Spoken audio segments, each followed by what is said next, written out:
আজ এবং আগামীকাল বিধানসভায় জয়ী প্রার্থীদের শপথ গ্রহণ অনুষ্ঠান। আজকের শপথ গ্রহণ অনুষ্ঠানের প্রথম পর্ব সকাল 11টা থেকে শুরু হয়েছে। প্রথমেই শপথ নেন মুখ্যমন্ত্রী শুভেন্দু অধিকারী। এরপর সদ্য দায়িত্বপ্রাপ্ত 5 জন মন্ত্রী দিলীপ ঘোষ, অগ্নিমিত্রা পাল, অশোক কীর্তনিয়া, ক্ষুদিরাম টুডুরা শপথ নেন এবং এরপর একে একে জেলা অনুযায়ী জয়ী প্রার্থীদের শপথ গ্রহণ অনুষ্ঠান এখনো চলছে।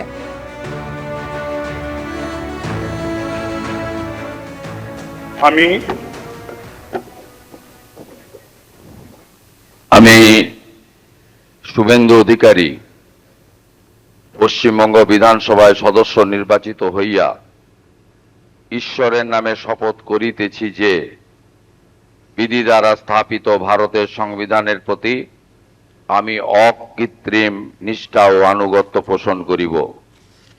আমি ভারতের সার্বভৌমত্ব ও অখণ্ডতা রক্ষা করিব এবং যে কর্তব্যভার আমি গ্রহণ করিতে উদ্যত হইয়াছি তাহা নিষ্ঠাপূর্বক নির্বাহ করিব।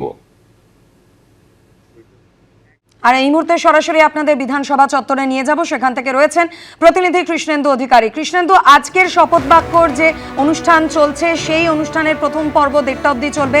এখনো পর্যন্ত কারা কারা শপথ নিলেন, দ্বিতীয়ার্ধের অনুষ্ঠানে বা কতজন শপথ নেবেন, এই মুহূর্তে কি চলছে সেখানে? দেখো, এখনই শপথ গ্রহণ অনুষ্ঠান চলছে। প্রোটেম স্পিকার তাপস রায় শপথ গ্রহণ করাচ্ছেন। প্রথম শুভেন্দু অধিকারী শপথ দেন, রাজ্যের মুখ্যমন্ত্রী ভবানীপুরের বিধায়ক হিসেবে শপথ দেন। স্বাভাবিকভাবে নন্দীগ্রামে পুনর্নির্বাচন হবে এটা অভিপ্রেত, এবং 5 জন যে মন্ত্রী শপথ নিয়েছেন অলরেডি তারাও বিধায়ক হিসেবে শপথ দেন। একে একে বিধায়করা শপথ দিচ্ছেন। উত্তরবঙ্গ থেকে দক্ষিণবঙ্গে ক্রমশ আসছে সেই তালিকা। আমাদের সঙ্গে রয়েছেন অসীম সরকার, হরিণঘাটা থেকে দুবারের বিধায়ক, শপথ নিতে যাচ্ছেন। অসীম দা, আপনি সবসময় গান করেন, এই আজকের দিনের উপযোগী একটা গান শোনান। আজকে হৃদয়ে যে কি শান্তি, সে শান্তি ভাষায় প্রকাশ করতে পারবো না। কারণ এতদিন মানুষ অত্যন্ত ব্যথা নিয়েছিল। আজ দিদি হেরে গিয়েছে, বাংলায় পদ্ম ফুটেছে, পদ্মগন্ধে সারা বাংলা ভরে উঠেছে। দিদি হেরে গিয়েছে, বাংলায় শান্তি ফিরেছে।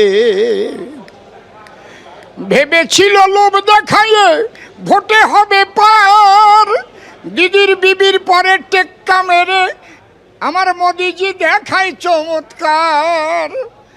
ওরে, শেষ হলো ওই লক্ষ্মীর ভাণ্ডার, এবার শেষ হয়েছে লক্ষ্মীর ভাণ্ডার।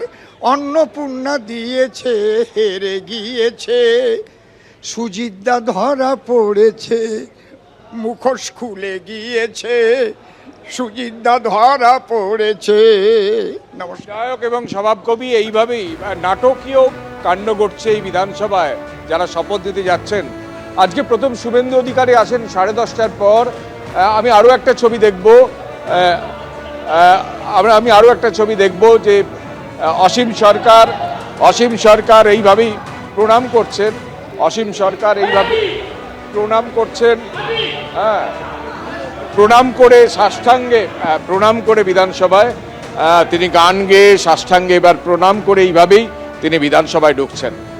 সকাল থেকে একাধিক ঘটনা ঘটছে, যেখানে শুভেন্দু অধিকারী আজকে যখন 10:30টার পর আসেন, প্রথম আজকে এই জায়গাতেই এই নতজানু হয়ে প্রণাম করে তিনি আজকে বিধানসভাকে প্রণাম করে তিনি আজকে বিধানসভার ভেতরে ঢুকেছেন। রাজ্যের মুখ্যমন্ত্রী আজকে বিধায়ক হিসেবে শপথ নেওয়ার আগে এইভাবেই প্রণাম করে আজকে তিনি বিধানসভায় ঢুকেছেন।